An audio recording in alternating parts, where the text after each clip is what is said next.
이 모든 말씀 우리 주 예수님의 이름으로 기도드리옵나이다. 아멘.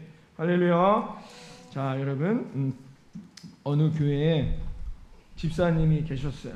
그런데 이 집사님이 말씀을 들으면서 자기에게는 구원의 확신이 있는 것인지, 정말 난 구원 받았는지 궁금하게 되었습니다. 여러분, 그래서 자기가 구원을 받았는지 이 구원 받지 않은 건지에 대한 확신이 생기지 않는 거예요.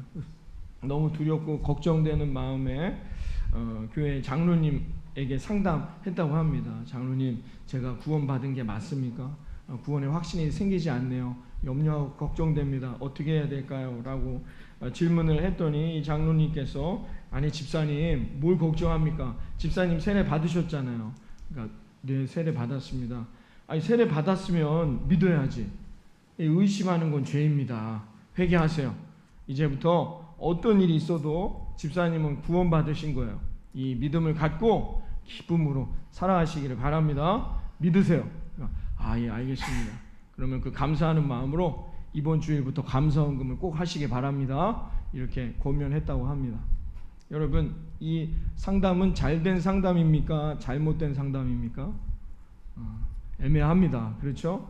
우선은 구원의 확신을 가져야 된다는 권면은 맞죠. 우리가 예수 믿고 구원받은 확신을 갖고 신앙생활을 해야 되는 것은 분명히 맞는 이야기입니다. 그러나 이 세례 받았으니까 무조건 구원받았다는 이 권면, 그러니까 안심하고 이제 기뻐해라 라는 이 권면은 잘된 권면이라고는 할 수 없는 것이죠. 여러분은 구원을 받으셨습니까? 그렇다면 우리는 오늘 본문의 말씀처럼 그 구원을 이루어 가야 돼요. 구원을 날마다 이루라고 사도 바울은 오늘 권면하고 있는데요. 오늘 12절의 말씀에 보면은 이렇게 바울 사도가 말하고 있습니다. 12절 말씀 봅니다. 그러므로 나의 사랑하는 자들아, 너희가 나 있을 때뿐 아니라 더욱 지금 나 없을 때에도 항상 복종하여 두렵고 떨림으로 너희 구원을 이루라. 아멘. 구원을 이루라는 것입니다. 그래서 사도 바울이 구원을 이루어 나아가라는 거예요. 구원을 받았다면 그 구원을 이루어 나아가야 한다는 것입니다.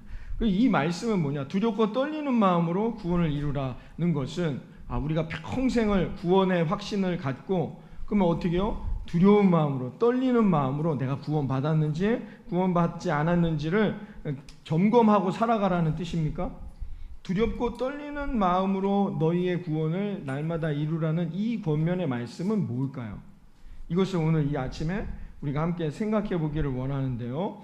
많은 사람들이 이렇게 생각해요. 구원받는 것은 쉬운 일이 아니니까 늘 죄짓지 아니하도록, 그리고 어긋나지 않도록 두렵고 떨리는 마음으로 날마다 이렇게 살아가야 되겠구나 라고 생각하는 경우가 많아요. 오늘 이 본문의 12절에 있는 말씀을 갖고 우리가 그렇게 생각할 때가 많은데 그런 의미가 아니죠. 두렵고 떨리는 마음으로 자기의 구원을 이루어 나아가라는 이 사도 바울의 이 메시지는 과연 무엇인가를 우리가 생각해 보아야 하는 것입니다. 구원받은 증거는 뭘까요? 저와 여러분이 구원받았다고 믿었어요. 믿음으로부터 시작되어지는데, 그럼 구원받았다는 증거는 뭡니까? 여러분은 구원받으셨다고 했잖아요. 지금 내가 구원받았다는 증거는 뭡니까? 집사가 되면, 권사가 되면, 장로가 되면, 목사가 되면, 그래서 오늘 이런 가운을 입으면, 그러면 그 사람은 구원받은 겁니까? 구원받았다는 증거는 뭘까요? 우리가 지금 제가 천국에 대한 개념으로 주제 설교를 지금 3번째 하고 있는데요. 천국을 소망하라. 그 다음에 지난주에 천국 백성으로 살아가라. 지난주에 우리가 천국 백성으로 살아갈 수 있는 그 담대한 용기, 믿음은 뭐라고 말씀드렸어요? 구원의 증거는 딱 2가지가 있습니다. 이 2가지가 분명해야 합니다. 첫 번째는 지난주에 말씀드렸어요. 무엇일까요? 예수 그리스도의 십자가의 은혜로 내 죄 속죄함을 얻은 거죠. 내 죄가 속죄함을 얻었다라는 그 믿음을 갖고 사는 거예요. 여러분에게 이 은혜, 속죄의 은혜가 있어야 하는 겁니다. 또 하나의 증거가 오늘 말씀드리고자 하는 거예요. 사도 바울이 오늘 두렵고 떨리는 마음으로 너희의 그 속죄함으로 얻은 십자가의 구원의 은혜, 그 은혜를 붙들고 살아가라는 거예요. 그 방법이 뭐냐? 예수가 내 안에 오셨다는 겁니다. 아멘. 여러분, 예수님이 어디 계세요? 오늘 저와 여러분의 마음 안에 함께 하심을 믿습니다. 속죄함을 받았다는 것은 분명히 예수님이 우리 안에 오셔야만이 깨닫게 되는 진리인 거예요. 그래서 이제는 어떻게 해요? 예수님과 함께 평생 동행하는 거예요. 구원받은 사람들은 어떤 삶을 사느냐? 예수가 함께하는 인생을 살아가게 된다는 것입니다. 여기까지가 믿어져야 구원을 이루는 것이다 라는 겁니다. 이 모든 걸 다 믿음으로 받는 거예요. 그래서 오늘 사도 바울이 13절에 이어서 이렇게 말씀하시는 거예요. 구원을 이루는 방법을 이야기해 줘요. 13절 봅니다. 너희 안에서 행하시는 이는 하나님이시니 자기의 기쁘신 뜻을 위하여 너희에게 소원을 두고 행하게 하시나니. 아멘. 여러분, 하나님이 어떻게 해요? 우리 안에 오시는 거예요. 어떻게? 성령 하나님이라고 성경은 늘 우리에게 말해줘요. 분명한 진리, 분명한 목적, 분명한 깨닫는 확신이 있습니다. 그건 뭐냐? 구원받은 자들에게 누가 오신대요? 누가 오신대요? 하나님이 내 안에 찾아오신다는 거예요. 이건 성경 어디에나 기록되어 있습니다. 고린도후서 13장 5절에도 이렇게 말씀하고 있습니다. 봅니다. 너희는 믿음 안에 있는가? 너희 자신을 시험하고 너희 자신을 확증하라. 예수 그리스도께서 너희 안에 계신 줄을 너희가 스스로 알지 못하느냐? 그렇지 않으면 너희는 버림받은 자니라. 아멘. 여러분, 뭐라고 말씀하고 있어요? 믿음을 확인하는 방법이 뭐래요? 내 안에 예수가, 하나님이 내 안에 함께 계심을 점검하라는, 확인하라는 거예요. 내 안에 하나님이 함께 하시는 것을 내 신앙생활에서 점검하고 확증하라는 거예요. 날마다. 그것이 믿음이라는 거예요. 믿음이란 뭐냐? 그냥 예수 믿습니다 이런 게 아니에요. 교회 다니니까 다 된 거다 그런 게 아니란 말입니다. 세례 받았으니까, 기도하니까, 내가 예수를 주로 고백했으니까 내가 예수 믿는 것이 아니다라는 거예요. 구원이라는 것은 무엇이냐? 성령이 내 안에, 예수 그리스도께서 너희 안에 계신 것을 날마다 점검하고 확인하라는 거예요. 그러지 않으면 그 구원받은 게 아니다라고 사도 바울 선생님은 늘 우리에게 권면하고 있습니다. 그러니까 바울 사도가 오늘 빌립보서 2장 12절에서 말씀하고 있는 이 두렵고 떨리는 마음으로 너희들의 구원을 이루라는 이 뜻은 무엇일까요? 예수가 내 안에 함께 하시는 거예요. 예수님이 내 안에 함께 하시는 것이 두렵고 떨리는 겁니다. 여러분, 이것을 알아야 한다는 것이죠. 그래서 빌립보 교회 교인들에게 이것을 사도 바울이 권면하고 있습니다. 왜냐하면 지금 사도 바울이 함께 있을 때 이들이 늘 성령 충만했고 은혜 가운데 살았는데, 바울 사도가 이 교회를 떠나가니까 어떻게 해요? 흔들려요. 믿음이 막 흔들린단 말이에요. 염려가 오고 근심이 오고 불평과 불만이 교회 안에, 교회 안에 사람이기 때문에 늘 스며들게 된다는 것입니다. 이때 사도 바울이 이렇게 살아가서는 안 된다는 거예요. 이것은 그리스도인의 삶의 모습이 아니다. 언제나 내 안에 예수가 함께 하심을 늘 점검하라는 거예요. 그래서 사도 바울이 이 말씀, 빌립보 교회에 이 2장 12절의 이 권면의 말씀을 주고 계신 거예요. 아까 읽었던 12절의 말씀을 세번역으로 읽으면 조금 더 이해하기가 쉽습니다. 한번 12절 말씀을 세번역 성경으로 읽어보도록 하겠습니다. 그러므로 사랑하는 여러분이 언제나 순종한 것처럼 내가 함께 있을 때뿐만 아니라 지금과 같이 내가 없을 때에도 더욱더 순종하여서 두렵고 떨리는 마음으로 자기의 구원을 이루어 나가십시오. 아멘. 사도 바울이 빌립보 교인들에게 언제나 순종하래요. 누구에게? 내 안에 계신 예수 그리스도에게. 내 안에 계신 성령님께 늘 순종하며 나아가라는 것입니다. 그렇게 되면은 어떻게 해요? 그 사람은 늘 구원을 이루며 기쁨 가운데 살아가는 인생이 될 수 있다라고 이야기하고 있습니다. 그러니까 교회 안에서만 구원받은 게 아니라는 거예요.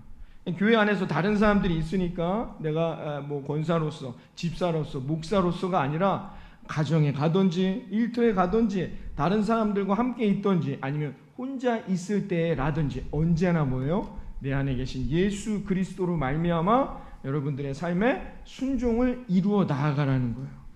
그것이 뭐예요? 내 구원을 만들어가고 이룰 수 있는 방법이다라고 사도 바울은 말하고 있습니다. 여러분 생각을 해보세요. 여러분의 가정에 예를 들어서 대통령이 일주일 동안 방문하신다고 하면 어떨까요? 얼마나 신경이 쓰이겠습니까? 그렇죠? 뭔가 이게 뭐 책 잡힐 일은 없을까? 내가 잘 대접해야 되지 않을까?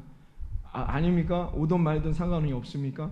두렵고 떨리는 마음으로 너희의 구원을 이루라. 이 말은 뭐냐? 늘 예수가 내 안에 함께 하시는, 예수님이 내 안에 함께 하시기 때문에 그래서 두렵고 떨리는 거예요. 예수님이 보고 계시잖아요. 예수님이 우리를 바라보고 계시기에 예수님 앞에 예수님이 말씀하시는 기준에서 어긋날까 봐 그래서 두렵고 떨리는 것이다 라는 말씀이에요. 어느 목사님이 계셨는데 이 교회가 예배당 건축을 하게 되었습니다.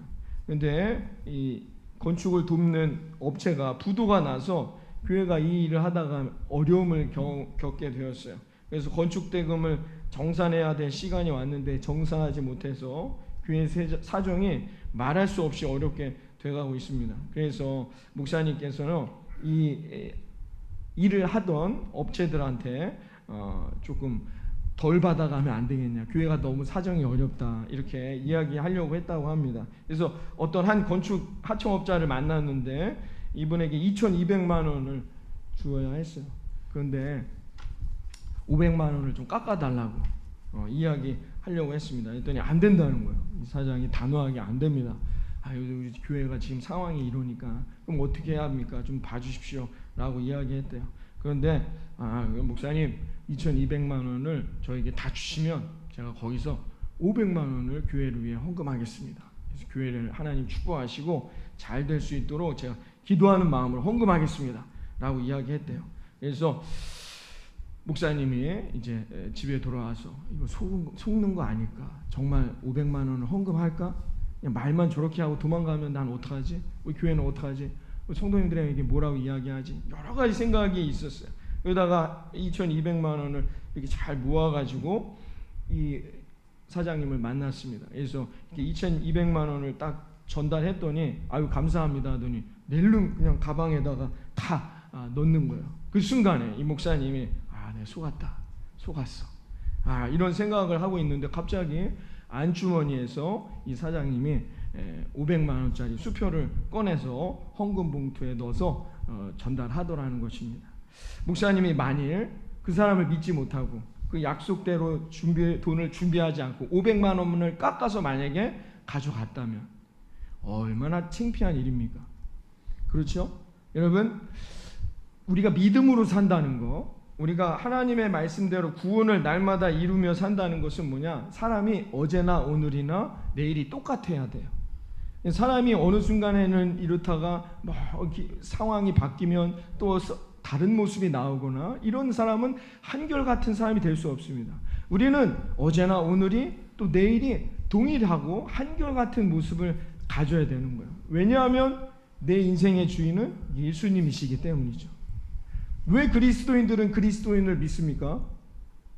왜 세상 사람들은 그래도 적어도 아직까지 그리스도인들에 대해서 그런 긍정적인 마음을 갖고 있을까요? 교회에 있는 사람들이 다 착하기 때문에? 그렇지 않죠. 그리스도인이란 뭐예요? 그 안에 예수님이 함께 하시기 때문인 거예요.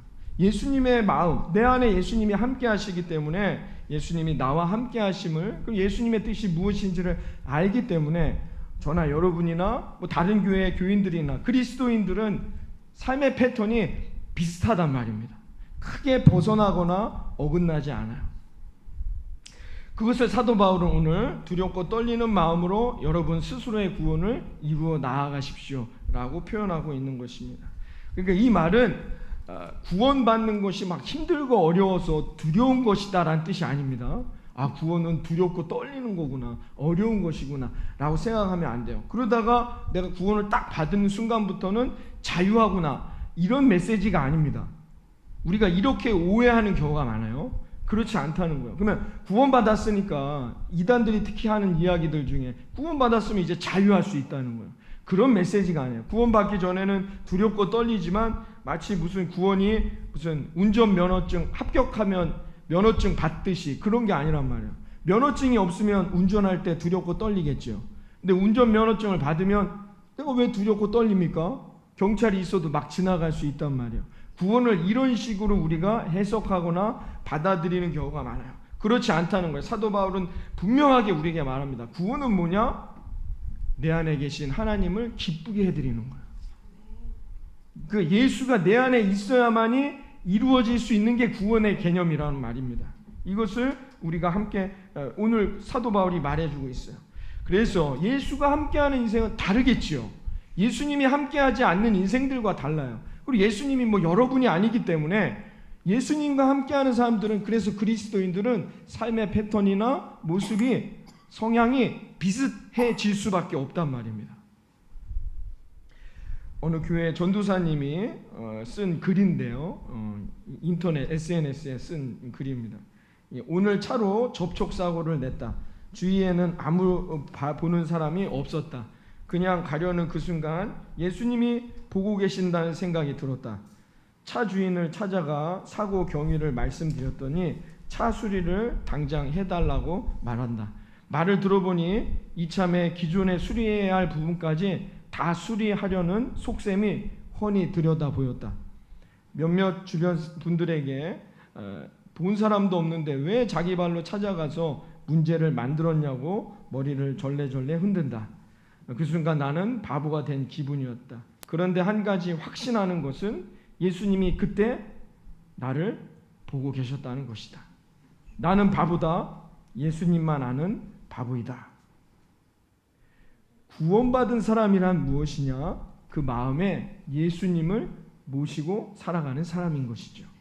예수님께서는 우리 안에서 하나님을 기쁘시게 할 그것을 사모하며, 하나님이 나를 통해 기쁠 수 있는 것이 무엇인가를 사모하며 또 그 일을 실천하며 살아간다라고 말합니다.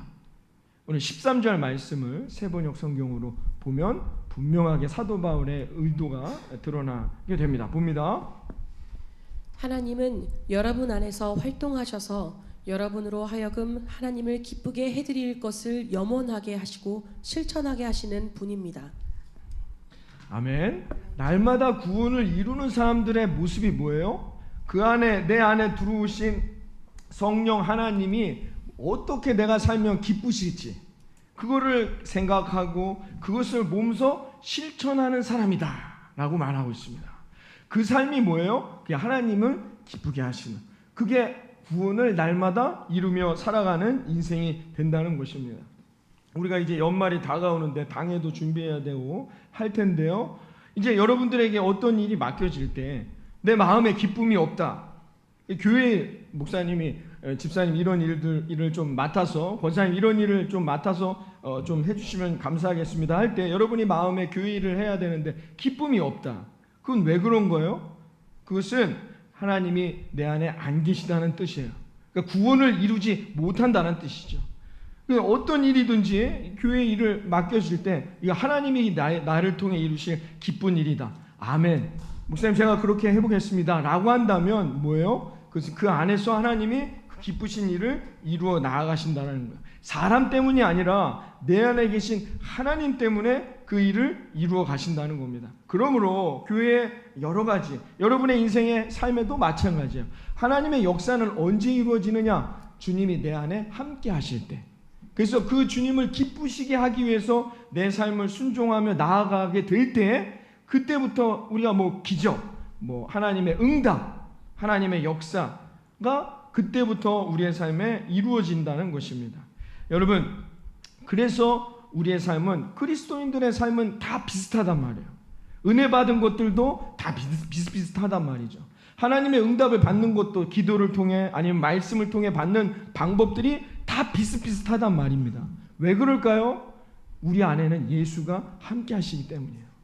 저나 여러분 모두에게는 예수님이 함께 하시기 때문에 그런 은혜를 경험하며 승리할 수밖에 없다는 것이죠. 그러면 구원을 이룬다는 것은 무엇이라고요? 성령이 내 안에 함께 하시는 거예요.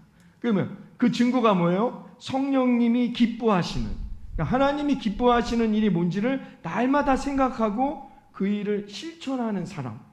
이 사람이 뭐예요? 자신의 구원을 이루며 살아가는 사람이다 라는 것을 바울 사도가 말해주고 있습니다.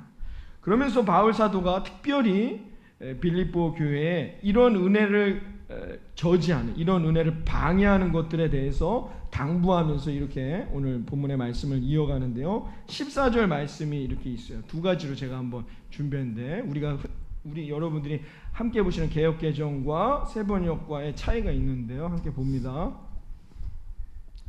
모든 일을 원망과 시비가 없이 하라. 무슨 일이든지 불평과 시비를 하지 말고 하십시오.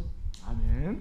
여러분, 원망이라고 표현했는데 세번역에서는 불평이라고 말하고 있습니다.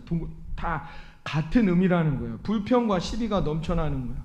사도 바울이 이렇게 말하는 이유는 아마도 빌립보 교회 안에 이 불평과 시시비비를 가진 거, 누가 잘했네 잘못했네를 따지는 이런 일들이 빌립보 교회 안에 생긴 모양입니다. 사도 바울이 이것이 너무나도 안타까웠다는 것이죠. 왜냐하면 예수님이 함께 하시면, 예수님이 마음에 함께 한다면 그리스도인은 뭐라고요? 다 비슷비슷하단 말이에요. 그런데 왜 교회 안에 이런 일들이 있는가? 불평과 시비가 나타나게 됐느냐? 그것은 예수님이 그 마음에 없기 때문이라는 것입니다. 이것을 사도 바울은 알기 때문에 오늘 빌립보 교회 교인들에게 이런 권면을 하고 있는 것입니다. 누가 원망하고 누가 불평할까요? 누가 시기하고 누가 사람을 미워할까요? 그 안에 예수가 없는 인생이라는 거예요. 여러분, 이스라엘 백성들을 보십시오. 이스라엘 백성들은 늘 원망과 불평 가운데 살아갔습니다. 그들이 애굽에 있을 땐 출애굽기 2장에 보면 우리가 지금 애굽에 있다고 불평합니다. 그리고 이들이 애굽에서 나와 광야에 있을 때는 어떻게 해요? 애굽에서 나왔다고 불평합니다. 이들이 마실 물이 없을 때는 마실 물이 없다고 불평합니다. 마실 물이 생겨나자 그 다음엔 어떻게 해요? 먹을 것이 없다고 원망합니다. 먹을 것이 생기자 그 다음엔 어떻게 해요? 고기가 없다고 원망한다는 거죠. 불평한다는 것입니다. 이들은 계속해서 어떻게 해요? 원망과 불평이 그 입에서 떠나가진 않아요. 결국 그들은 어떻게 해요? 그 원망과 불평 가운데 살아가는 그 인생들은 어떻게 돼요? 그냥 광야에서 40년 동안 고생하다 하나님이 예비하신 땅으로 들어가지 못하게 되는 거예요. 누가 예비한 땅을 얻게 돼요? 그 산지를 내게 주옵소서. 이것은 하나님의 뜻입니다라고 고백할 수 있는 사람들. 다시 말해 그 안에 하나님이 함께하는 사람을 말하는 것이죠. 하나님이 기뻐할 일이 무엇인가를 늘 찾는 사람들은 원망과 불평할 시간이 없어요. 그러나 어떻게 해요? 그 안에 하나님이 없는 인생들은 늘 원망과 불평이 넘쳐나게 된다는 것입니다.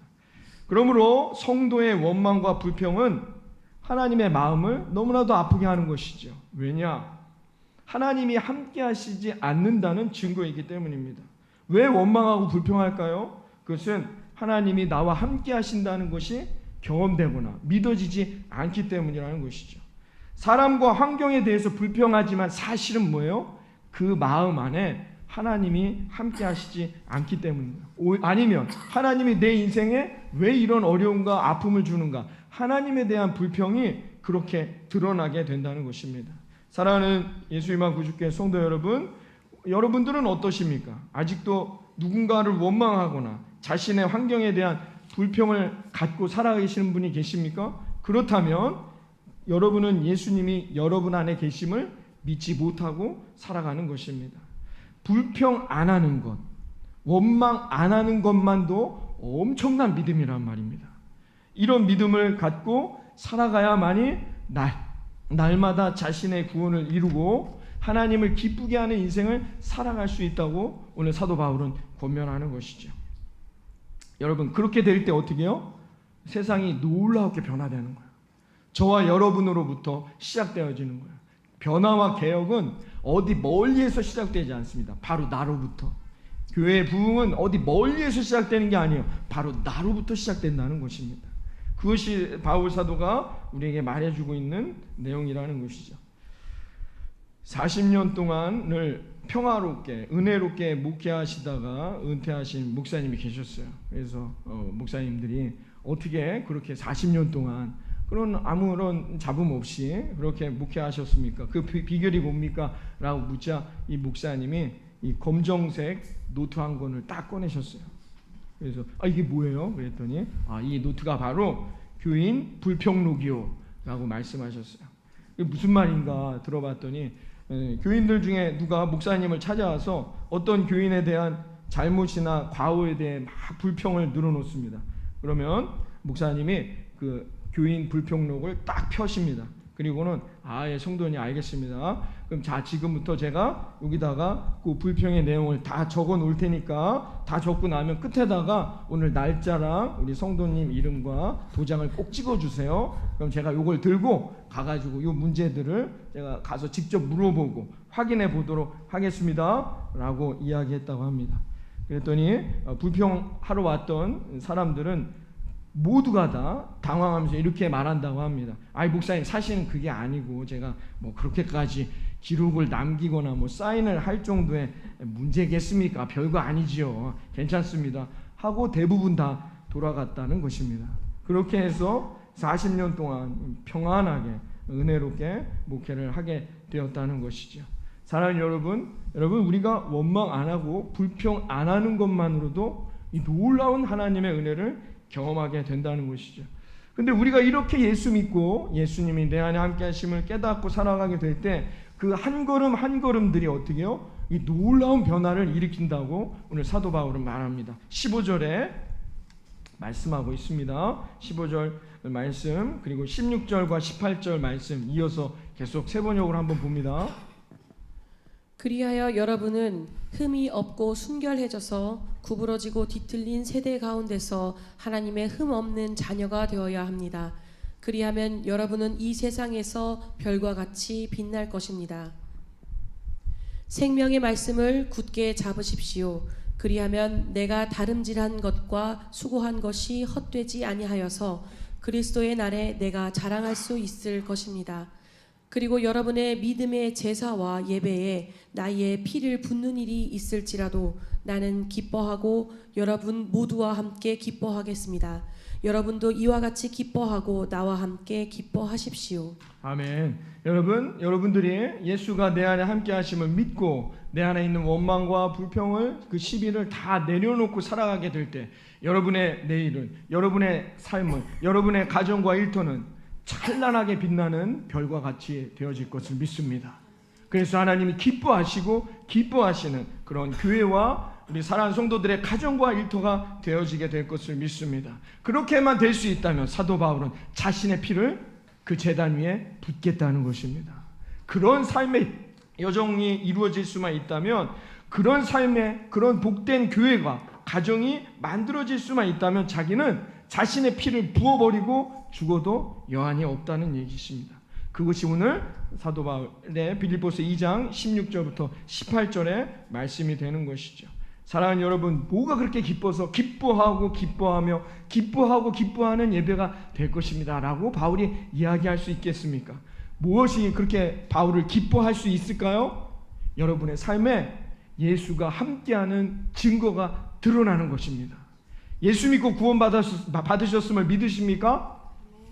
그럼 그 믿음이 저와 여러분의 삶에, 이 한 주간의 삶에 드러날 수 있는 복된 삶의 여정이 되시기를 바랍니다. 그걸 사도 바울은 원한다는 것입니다. 그것을 위해서 여러분, 오늘도 우리가 성찬을 받는 것입니다. 성찬을 받는 것은 무엇일까요? 내가 예수 그리스도만을 바라보겠습니다. 내 안에 계신 예수님, 나와 함께 하셔서 나의 삶의 가정과 일터에 하나님의 말씀대로 순종하며 살아갈 때마다, 하나님, 내가 두렵고 떨리는 마음으로 그 구원을 이루어 나아갈 때마다 하나님께서 찬란하게 빛나는 별과 같이 내 인생과 내 가정과 일터를 인도하여 주옵소서. 이 믿음의 고백이 여러분 오늘 이 성찬을 받으실 때 그 고백을 통하여 응답되는 역사가 있기를 바라겠습니다. 얼마나 흥분됩니까? 우리의 이 한 주간, 이 10월이 하나님의 그런 예비된 은혜로 나아간다고만 생각해도 얼마나 흥분됩니까? 물론 예수님의 말씀대로만 살아간다는 건 쉬운 일이 아니죠. 그래서 두렵고 떨리지만 그럼에도 우리의 삶에 찬란한 빛과 같은 하나님의 이 언약이 성취된다고 말씀하고 있어요. 얼마나 아름답습니까? 얼마나 흥분되는 일입니까? 여러분, 오늘도 여러분 예배를 드리고 댁으로 돌아가실 때 여러분 예수님과 함께 동행하는 것, 생각만 해도 어떻게 해요? 엄청난 역사 아닙니까? 엄청난 기쁨 아니겠습니까? 여러분들이 그런 삶을 이루시고 여러분 그 놀라운 은혜로 또 이 한 주간의 삶 가운데, 이 한 주간 또 이 10월 한 달 가운데 우리 모든 성도님들의 삶과 가정에 구원받은 자의 삶의 증거들이 여기저기서 일어나고 그 영광을 하나님께 돌리는 복된 이 10월 한 달이 되어지기를 이 아침